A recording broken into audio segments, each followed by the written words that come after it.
Lift every voice and sing till earth and heaven ring, ring with the harmonies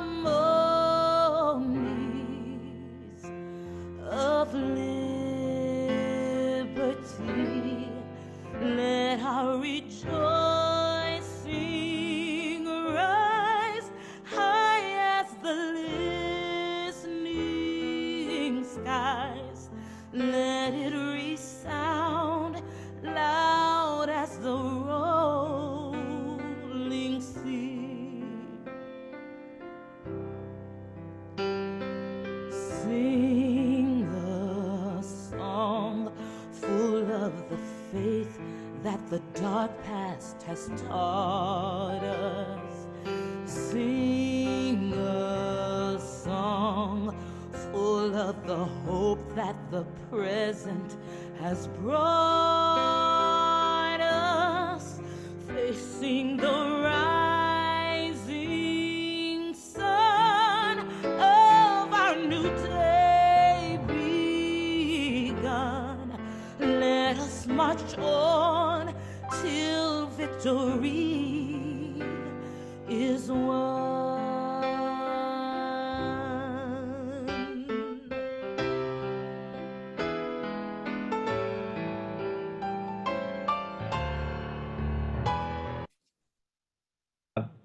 Thank you for that.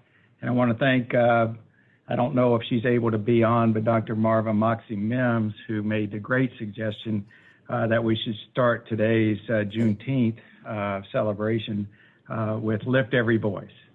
And that was just terrific. I think we ought to probably play that at every meeting, don't you think? And it's just such an inspirational anthem, and I think it sets a great tone for today. So hello, everybody. It's great. Yeah. Hey, hello, everybody. Let's get this juiced up, because this is a celebration. You know, I have to tell you, it's been a great week. And before we get into today's program, I just want to draw everybody's attention to some special words of praise from our mayor, Mayor Bowser. Came on the heels of our announcement about our U.S. News results. And am I advancing the slides? And she tweeted this out. Thank you, Tanya Kinlow, for getting the news to her. And I think when Tanya made the contact, and I think you can see this in the tweet, it was like, of course you're top 10 and number 1 for babies. Everybody knows that. And so she tweeted it out. Great to see U.S. News verify what we have known for years. Children's National is best for babies. Congratulations on this well-deserved recognition to the doctors, nurses, and other professionals who care for our littlest residents. And, you know, and she herself has a 2-year-old now, Miranda, who's just gorgeous. So having our mayor recognize us and all the great work that goes on here for our children, and that all you are doing is just terrific. And I'm excited to hear that it looks like we'll be moving into phase 2 of reopening on Monday. That just came out today. So we'll be able to figure out what that means for all of us. I know Dr. Varnado, I keep going back to Dr. Darrell Varnado, but I know he and his team will be helping us with Kathy Gorman and everybody to figure out, but that's good news. And thanks for everybody that's been working on how we are dealing with this pandemic. We don't want to forget that there's lots of sick hard work, and we are certainly continuing to do that. But today we're gathered around a celebration, Juneteenth. And to be honest with you, like probably many people more than should be, I was one of those people that didn't know a lot about Juneteenth. And, you know, And at some point, I know everybody's been talking about their backgrounds, their past, what they grew up with, the things they see now, and the just the sharing of pain and suffering that we, not necessarily we, but many people have experienced has just been transformative and inspiring. And to all of you that are sharing those stories and having those meetings and helping us understand where we need to go and what we need to do to be a stronger and more just organization and a stronger and more just society. Thank you. It's been healthy, and I know it's been painful and tough. And we're not stopping with just sharing. We're going to be taking action. And we've got a lot of people thinking about how we can take action. But I said, my story is different, and it's become very painful for me to reconcile my own story with a lot of the stories that I've heard. And I want to share some of that with you over time. Today we have such a great program. I don't want to take up that time around myself, because this is a time of celebration. But it does get back to Juneteenth and why I didn't know much about it. I grew up in Raleigh, North Carolina. My parents weren't from the South, and in fact, I was considered to be a little weird or different because I was from up north, because my parents were. And it always made me a little anxious because I didn't have as strong a Southern accent, and I was just trying to fit in like a lot of kids. And I look back, and my parents were what I would say for North Carolina were extremely liberal. And my dad was a college professor. And if you want to know something, you might not know this about North Carolina, but in 1960, in February 1960, was the first sit-in in Greensboro, North Carolina by some college students. It wasn't long after that, about a month or two after that, that sit-ins began in my hometown, the capital. And my parents participated in these sit-ins. They were organized by at Shaw University and St. Augustine's University, two HBCUs in Raleigh. And I think at that time I was 9 years old. And it was the last thing that a 9-year-old wanted to get involved with. And I look back and I think how much I missed. And that continued. I went to public schools, but they weren't public in the same sense of public. They were segregated schools.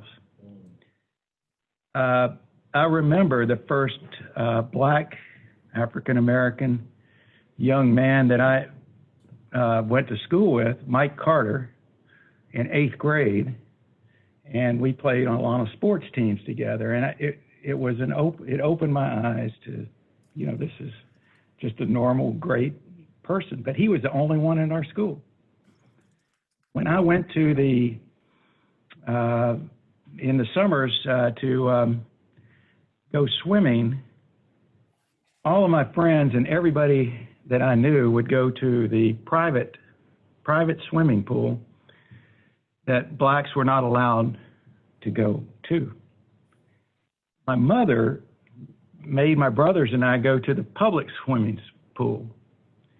And that was a source of, and it's just, sad as I look back at myself, but a source of annoyance, anger that I couldn't go where my friends went. My mother made me go to the public pool, which did allow African Americans to come in. And I can go on and on. And I look back and I think, as we're sharing these things,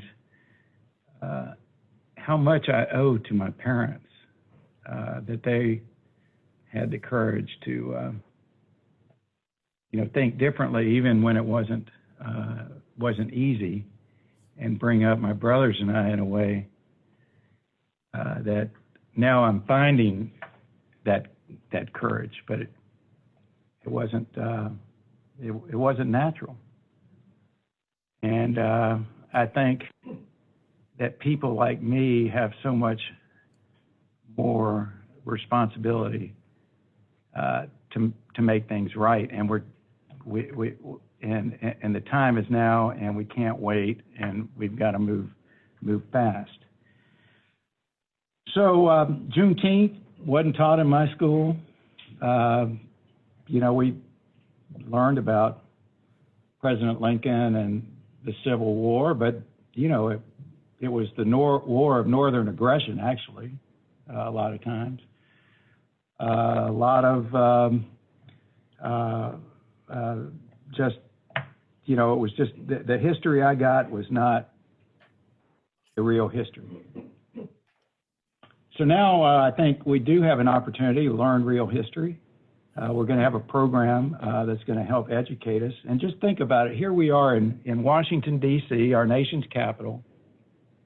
And, I read last week Lafayette Square was a slave market. Just up the hill here is where President Lincoln wrote the Emancipation Proclamation. We're right in the middle of it. In 1968, there were just massive riots down around where what they call the old hospital when Martin Luther King was murdered. Washington. So we're right in the heart, and yet we don't know all the history or the real history. So 155 years ago, this is the anniversary of Juneteenth. Think about this, 150 years ago was the anniversary of Children's. So Juneteenth actually is older than Children's. I was reading about this, a little bit about Children's, and in the first 10 months after the hospital was founded on Capitol Hill, there were 94 patients in the first 10 months. And I think what was great, and this was unusual for the time, that they were both white and black children together. Now, when I say together, they might have been in the same hospital. There may have been some separation, but they were cared for in the same hospital, and that was very, very unusual at the time. And we were the fourth oldest children's hospital, and I'm sure over time there were lots of things that weren't right, and there still are, and that's what we want to work on to correct. And we've got a great set of leaders that's helping us with that. And part of it is knowing our history and learning more about this celebration. And we have a wonderful professor, Christopher Bonner, that's joining us today to give us a presentation on this. I'm really looking forward to, because I am a history buff and I want to learn more and learn real history. So without further ado, I want to turn it over to one of our great leaders and one of my terrific friends and colleagues, Dr. Denise Corr-Bramble, who will introduce our speaker. Thank you, Denise.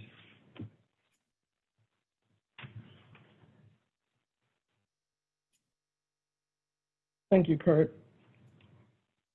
This is a first here at Children's, having a celebration for Juneteenth. There have been a lot of firsts in the last couple of weeks, but this is certainly one, and I'm delighted that we're here.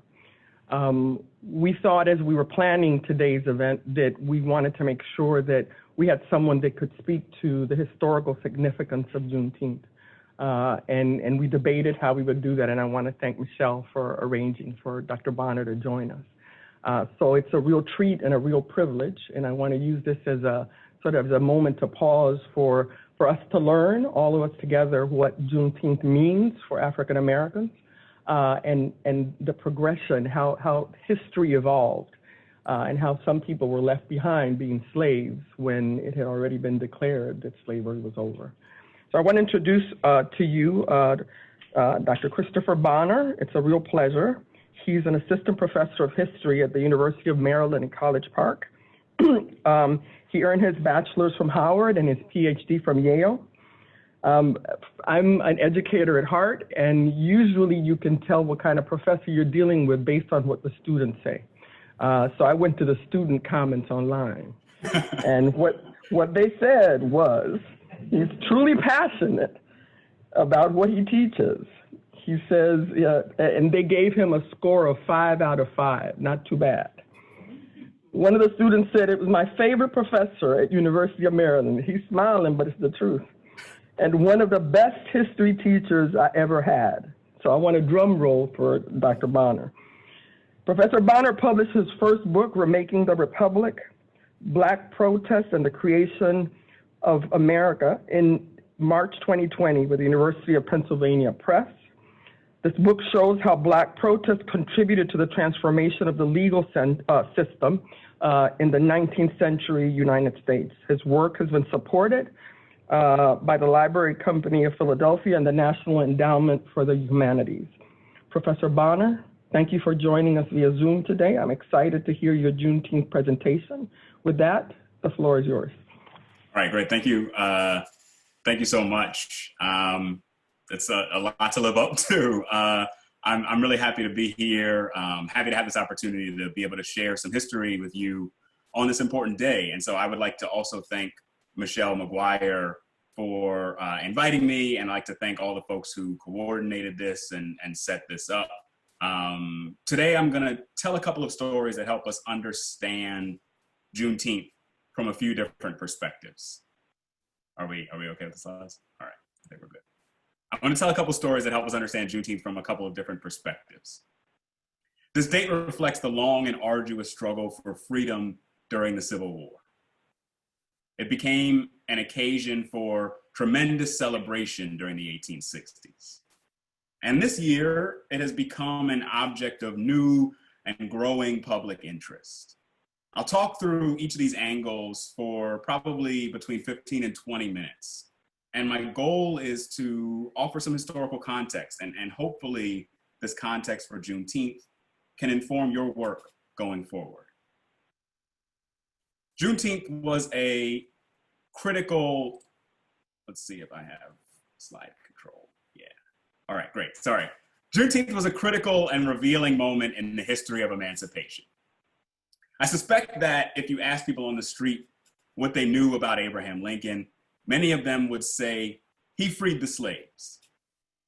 That statement conjures an image that looks something like this. As Dr. Newman was saying, this is sort of the center of it all. And in some ways, this is a really interesting place to study the histories of slavery and emancipation. This statue of Lincoln stands not very far from your hospital. Lincoln was a tremendously significant president. He led the nation through a horrific civil war. He contributed to fundamental positive changes in the United States Constitution. But to say Lincoln freed the slaves fundamentally misrepresents the history of emancipation. One thing that Juneteenth does for us is puncture this myth and bring us toward a fuller truth. Hopefully it will bring us toward some more of that real history that maybe not enough of us have gotten. The first story that I'll share is about a man named Wallace Turnage. His story illuminates how emancipation actually happened for enslaved people. And it helps us understand how Juneteenth could happen. One of the big questions here is how, or really like, why did so many people remain enslaved after the Emancipation Proclamation? I thought Lincoln freed the slaves. Why is Juneteenth necessary or important? Wallace Turnage helps us to get towards some answers to that question. Turnage was born into slavery in North Carolina in the 1840s, and in 1861, he was sold to a slave owner in Alabama. During the next 3 years, Turnage ran away from his owner 4 times, and he was recaptured after each of those attempts. Turnage definitely really did not want to be enslaved. Each time he ran, Turnage was trying to make it to the Union troops who were just off the coast in Mobile Bay. One thing that's interesting here is that Turnage first ran away in 1861. This was long before the Emancipation Proclamation. During the war, enslaved African Americans believed that the Union Army could be the vehicle for their liberation. They saw what was going on. They saw that the government was at war with a rebel society led by slave owners. And so people like Wallace Turnage hoped they could make it to the Union forces and that they could use the military as a buffer to stand between themselves and their owners.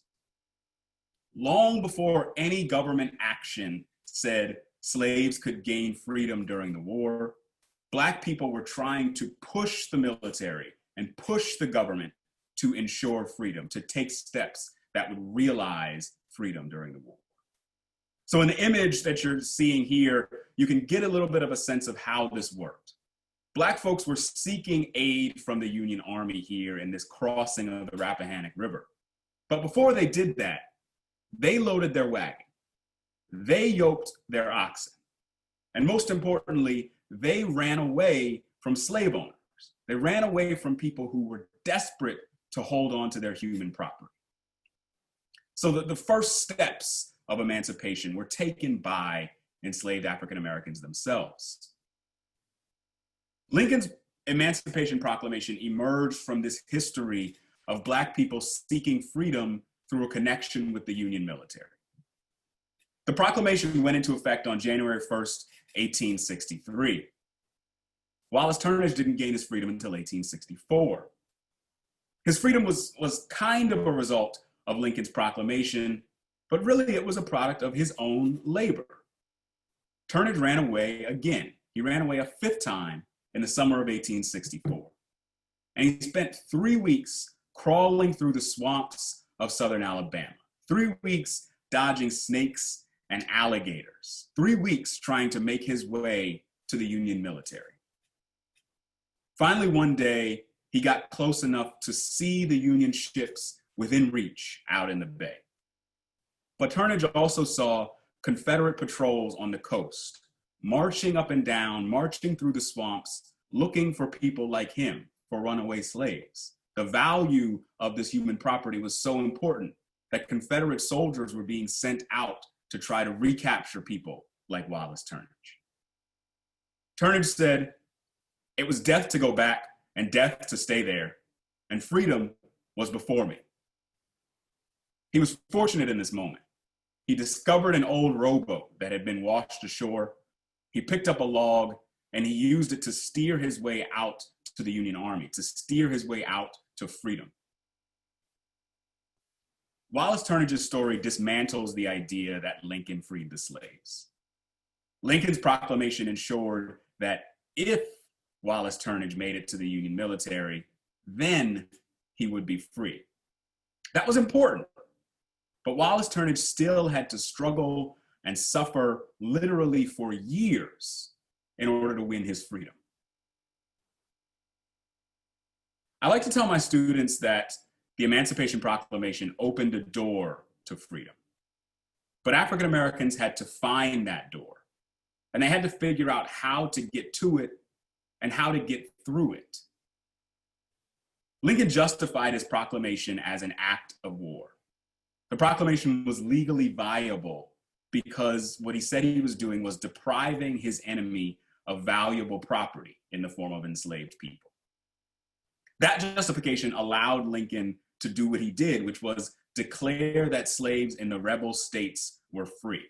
And so that's what you see highlighted here in this excerpt from the proclamation. But Lincoln, of course, didn't actually have any power in the rebel states. He said these folks are then, thenceforward, and forever free. But enslaved people had to find their way to the US military in order to actually get that freedom.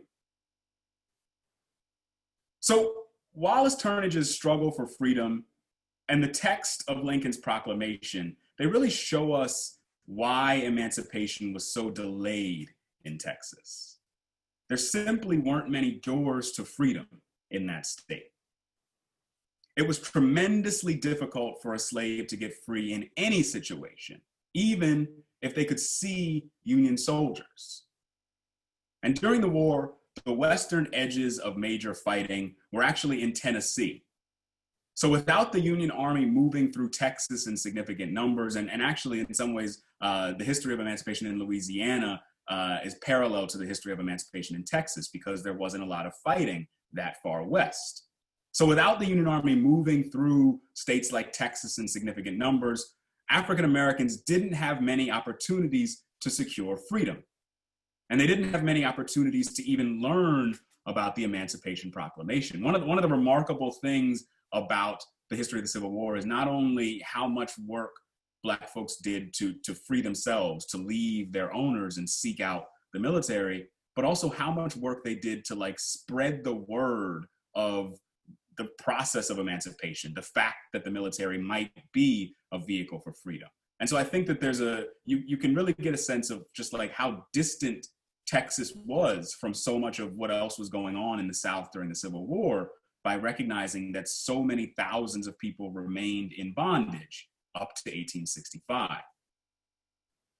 So many African Americans in the state didn't have the opportunity to learn about the proclamation before that point. And it was June 19th, 1865, when many finally did. 2 months after the Confederate surrender, 2 months after President Lincoln was assassinated, and more than 2 years after his initial proclamation, a Union officer arrived in Galveston, Texas, and made this announcement. The people of Texas are informed that, in accordance with a proclamation from the Executive of the United States, all slaves are free.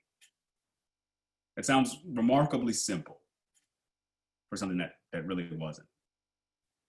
But as you can imagine, this was a cause for tremendous rejoicing among enslaved people. Laura Smalley, who was an enslaved child in Texas during the Civil War, sat down for an interview in 1941. And Smalley described the late emancipation in that state. Her owner had gone to fight in the war, and then in 1865, he came back. And Smalley said, "Old master didn't tell, you know, they was free." Smalley continued, "I think now they say they worked the slaves 6 months after that. 6 months, and turned them loose on the 19th of June. As much as this was a cause for celebration, it must have felt like such a relief as well. Again, from the start of the war, enslaved people were hoping the conflict could lead to their freedom. Seeing her owner come back defeated, but still having to live as his slave, might have made Smalley despair. It might have made her wonder if she would ever find a path to freedom. If this national cataclysm couldn't break the institution of slavery, then what could? The announcement of emancipation on June 19th was a realization of something Black folks had long hoped for, but it was something they might have come to doubt was possible. So that relief mixed with an incredible joy. People celebrated in the moment of emancipation, of course. Smalley also says they started observing the day immediately, as soon as possible. The following year in 1866, Black folks began commemorating June 19th. Smalley remembered that in the 1860s, each year that summer day, people would get together for what was essentially a cookout. They sat together at a long table, and she said they had a little of everything you want to eat and drink. So this was a chance to enjoy things that had been profoundly restricted during slavery. A chance to enjoy the company of family and friends, to enjoy good food, to enjoy a little bit of leisure. Juneteenth was a day to celebrate all that slavery was not. Celebrations like this emerged across Texas in the 1860s, and in subsequent decades, they spread out around the nation. And I think part of why this holiday, this occasion caught on, part of why Juneteenth became meaningful beyond Texas, is that it's hard to identify other specific moments when so many Black people actually got free. So mostly people got free like Wallace Turnage did. They got free whenever they could. Juneteenth offered a specific moment to commemorate, a day when thousands and thousands of slaves were emancipated. And so it worked as a celebration for all of the 4 million people who would come to be emancipated during and after the Civil War. As I wrap up, I want to offer a few thoughts on what Juneteenth should mean for us now. Again, I'm glad to be here, and I'm glad to see this new or revived interest in observing Juneteenth this year. This is a time when many people seem to be newly aware of the intense problems of racism in our society. As a historian, I try to listen to the sources. So I'm glad to see people commemorate Juneteenth because Laura Smalley felt like it was meaningful to commemorate Juneteenth.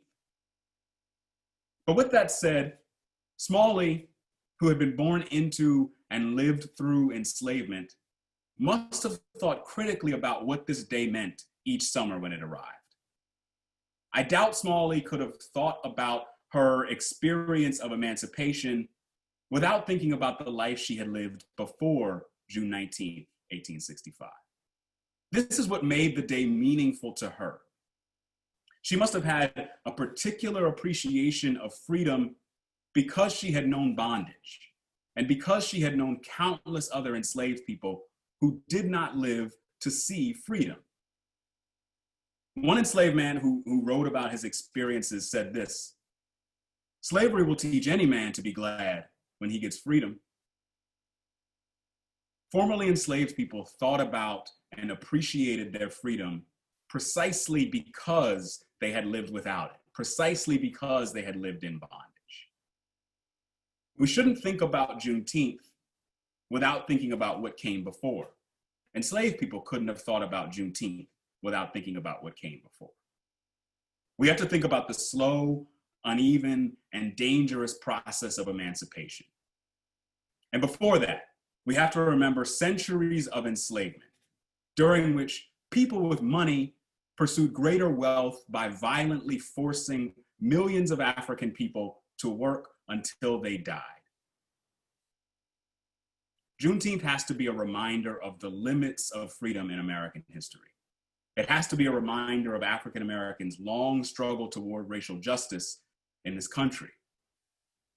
And as more and more people seem to be understanding, that struggle has not ended. Black people are 2.5 times more likely than white people to be killed by police in this country.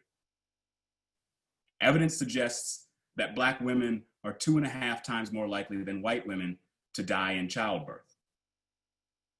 In recent years, data has indicated that only 40% of Black students graduate college within 6 years, compared with 64% of white students.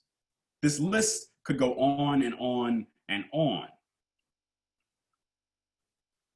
The history of Juneteenth calls on us to recognize the persistence of inequality and injustice that define our country, our communities, our places of employment, our social institutions.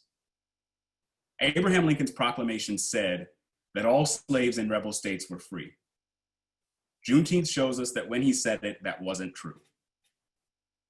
In the same way, this nation's founding documents say all men are created equally. And they say that the government is designed to promote the general welfare. But we know that these words are not necessarily accurate descriptions of American life. This day has to be a reminder of the work that is necessary to align reality with those national ideas. And it should be a day to take concrete and tangible steps in that work. Every year in June, Laura Smalley might have taken a day to celebrate her freedom. She must also have spent some time on those days thinking about the harm done by racism and the exploitation of labor in her own life and the lives of so many others. We should observe Juneteenth like she would have. We have to. We should observe it always with an eye on the continued work necessary to create real freedom and real justice in our communities. So thank you for your time. I'm happy to share those remarks, and I'm really hopeful that this will be the beginning of big things for you and for for hopefully all of us this Juneteenth in 2020. Thank you.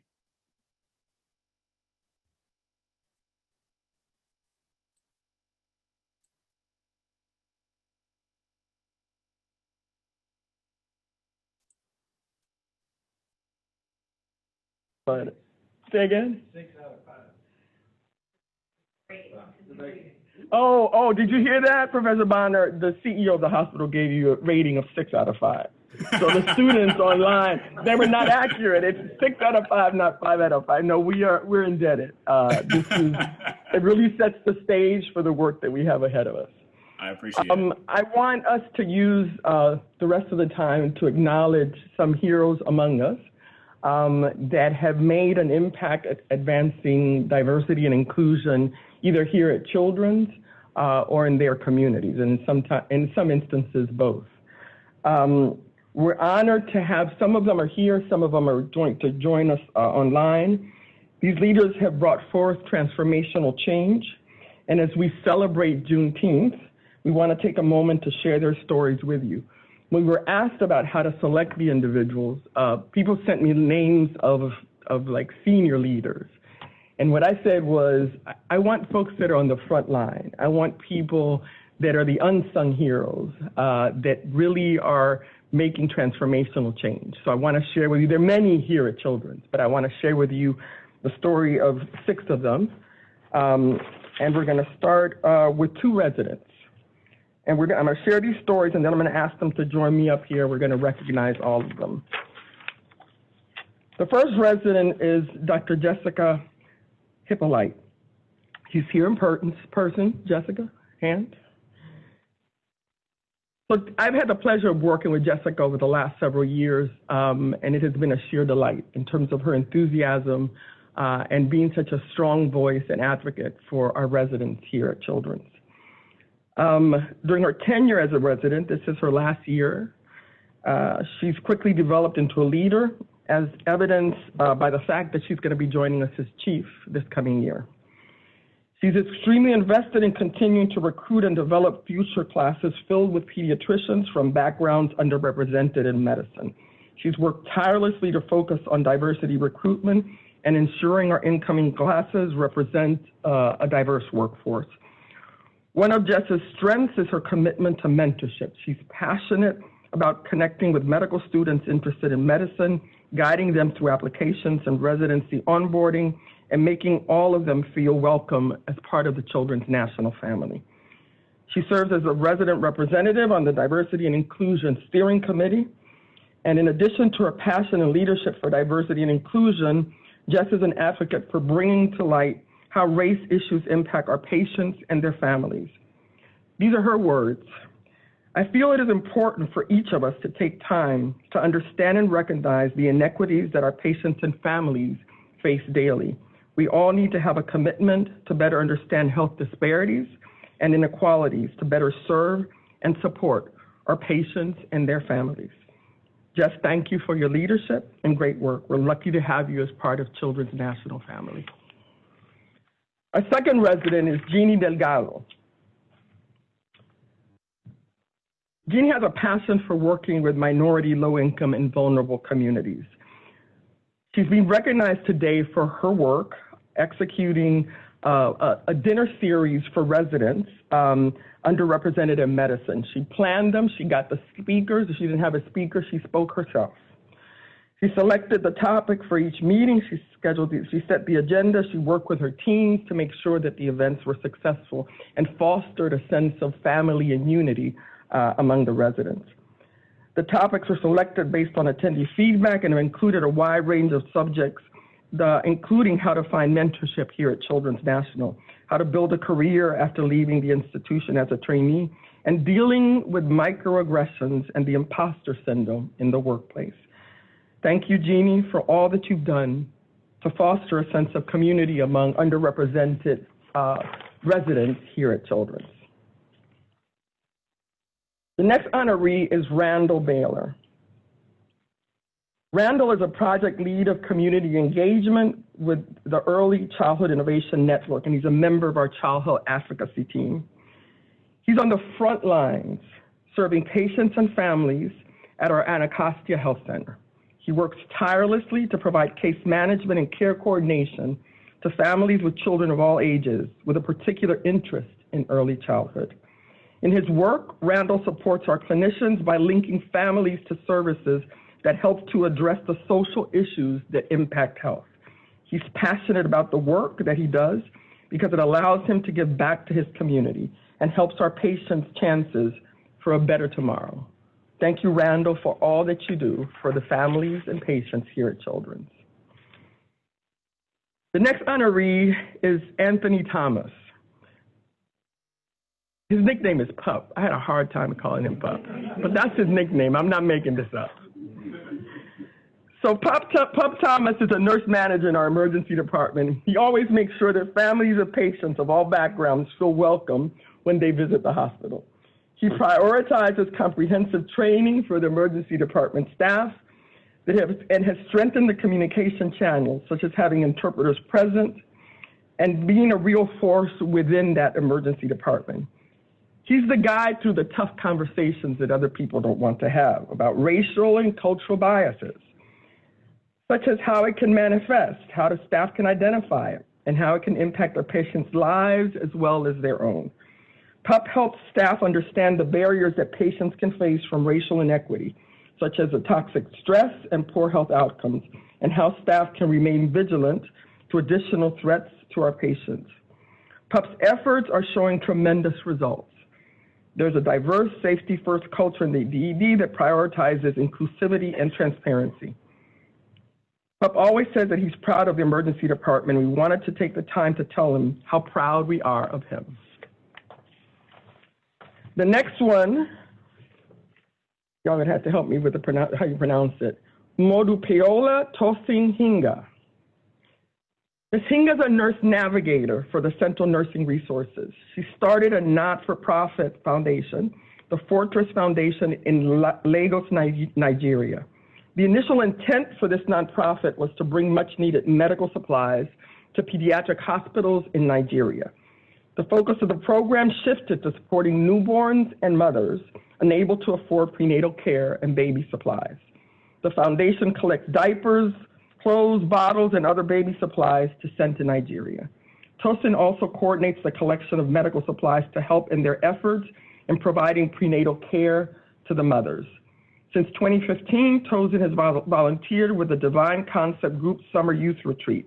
During this time, she's met with juvenile offenders discussing ways they could rewrite their story. Tosin worked to create vision boards with special youth to help them identify goals for the future and make a game plan to reach their goals. Over the past year, she's been a part of the Shared Nursing Leadership Advocacy Council. She's co-led it and has been working with different areas in the hospital to develop a program that provides students with access and information to different opportunities here at Children's, ensuring that people of all backgrounds have access and they can excel in their work. We thank you, Ms. Hinga, for your work. And last but not least, Mr. James Boone, who's joining us here in person. Mr. Boone joined our team 2 years ago as supervisor for environmental services. Mr. Boone, or he's known affectionately as Dr. Boone, we know him, we like to call him Dr. Boone, has over 20 years of healthcare experience. In addition to his responsibilities here at the hospital, where he attends to the needs of children, families, and the clinical team, Mr. Boone has served as a pastor at the Blood Wash Ministry in Baltimore, Maryland for the last 15 years. He's a champion of diversity and inclusion and serves as a mentor for many in his community by instilling purpose and direction in their lives. At Children's National, within the EBS team, many of us reach out to him to support and for support and direction at difficult times, both at work as well as their personal lives, and he's always there for the team. He's a husband and father of 4 and a grandfather of 3. Mr. Boone has demonstrated superior leadership, professionalism, and integrity, and is always looking at ways to help others. He brings smiles to all of those in his daily encounters, and simply his presence alone has elevated the entire EBS team as he exemplifies our core values. I'm honored, you know, when I walked in here, he was the only one in the room, And he looked at me and he just said, to the glory of God. All I could say to that was amen. So I'm honored and inspired by each of your stories. I ask that James, Jess, and Pup join me here, and we can take a photo of you all with the rest of the folks in the background. So, Jess, James, and Pup.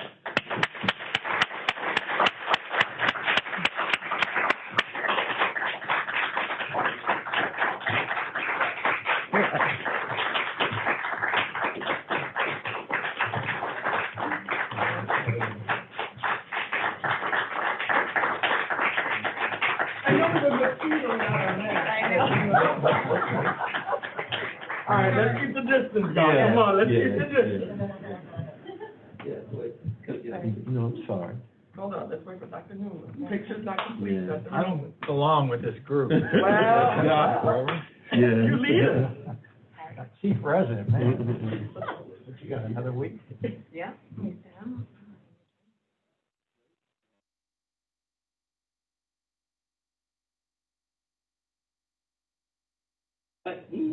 All right, next time we're going to take a picture with our man. I love it.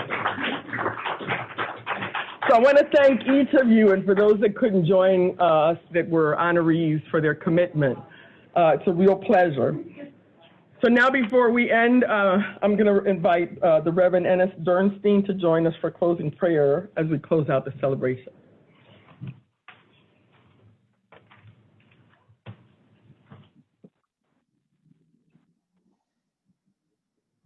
My prayer today is more of a prose poem.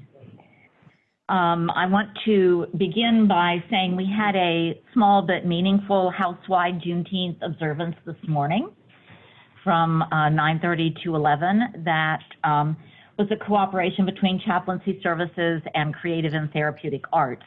Some of the resources from that are here on the side of the front. Art, music, history, and some resources for further reading. I encourage you to take something before you leave the auditorium today.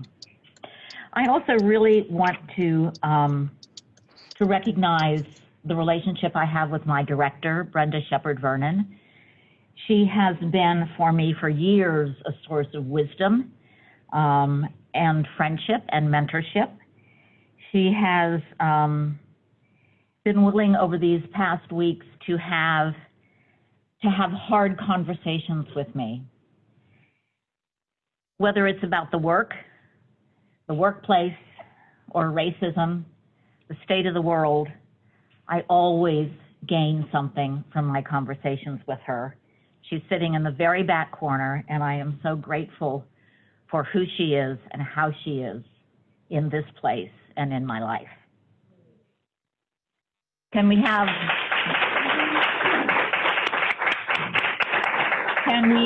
go to the next slide, please? Brenda took that picture this morning at our observance, and I'm just going to give you a moment or two to reflect on it.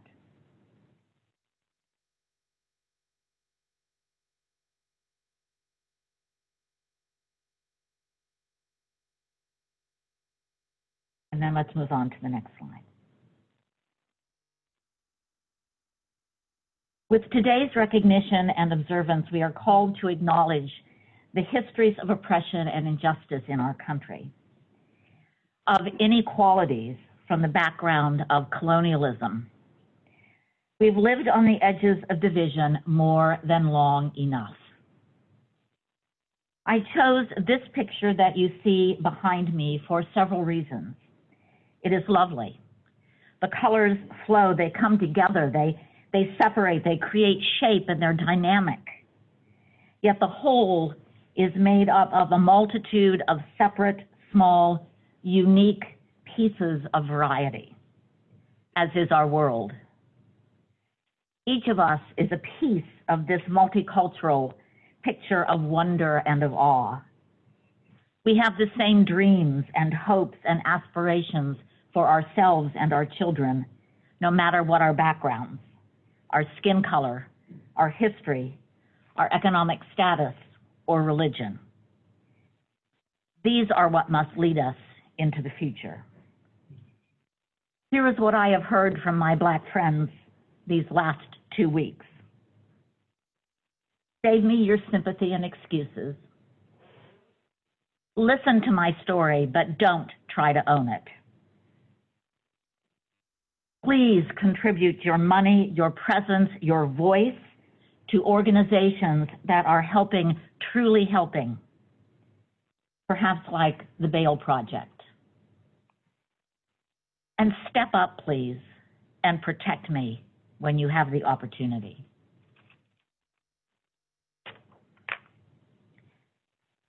So as we observe the official end of slavery in the United States and recognize that we have lived fewer years since that end than enslaved Africans lived within it, let us pledge. Let us pledge to look within our own hearts and souls to understand what it means when we finally wake up white. Let us pledge to work for real justice wherever there is injustice, no matter how small or large. Let us pledge to be an institution that honors each and every person within its walls and its purview, honors those dreams, those hopes and aspirations. Let us pledge to be human, only human, and always human. Let us pledge, in the words of Martin Luther King Jr., to choose love, because hate is too great a burden to bear. Let us pledge to be uncomfortable until everyone has comfort and peace. Let us pledge to do justice, to love mercy, and to walk humbly with one another and our Creator. One of our hospital taglines is, "We are stronger together." It should be the tagline for all of humanity. Creator and sustainer of all, wake us up to the new world you envision for us. Help us to celebrate the rough edges, the uneven textures, the misplaced, the vibrancy, the vision that can whirl us together into a mosaic strong and beautiful. Amen.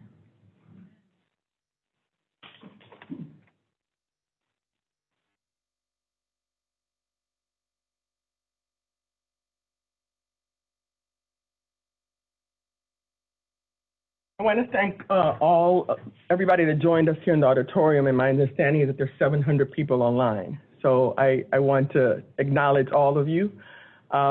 I couldn't have said it better than the Reverend did, and the mosaic is symbolic in terms of who we are as a people, and that we really should pledge to take Children's National to another level and to work, as she said, together. Thank you.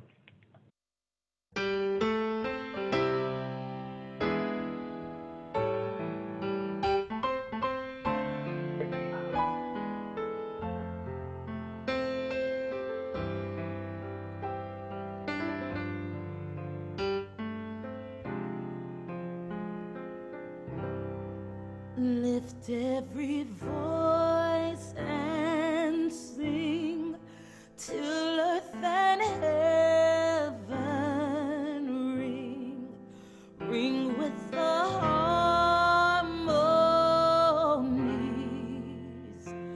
of liberty. Let our rejoicing rise high as the listening skies. Let it resound loud as the rolling sea. Sing a song full of the faith that the dark past has taught us. Sing a song full of the hope that the present has brought us. Facing the rise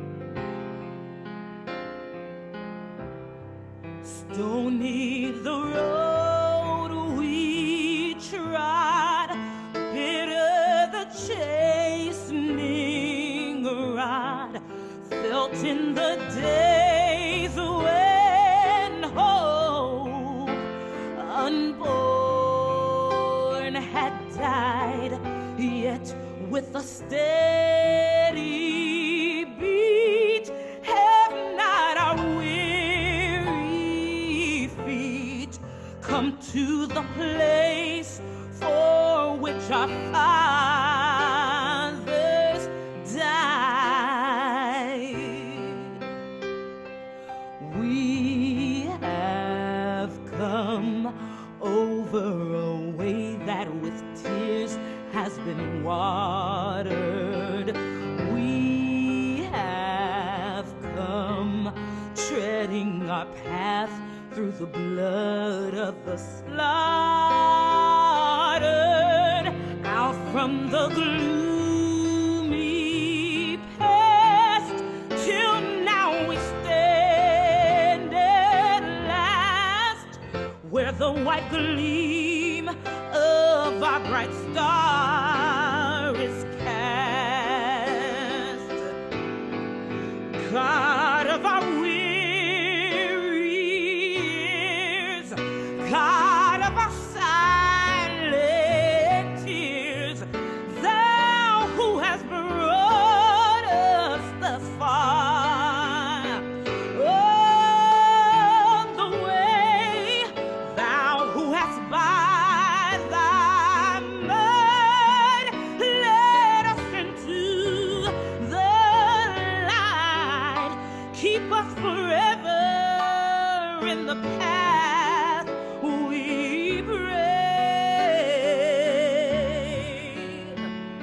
lest our feet stray from the places, our God, where we met thee, lest our hearts, drunk with the wine of the world, we forget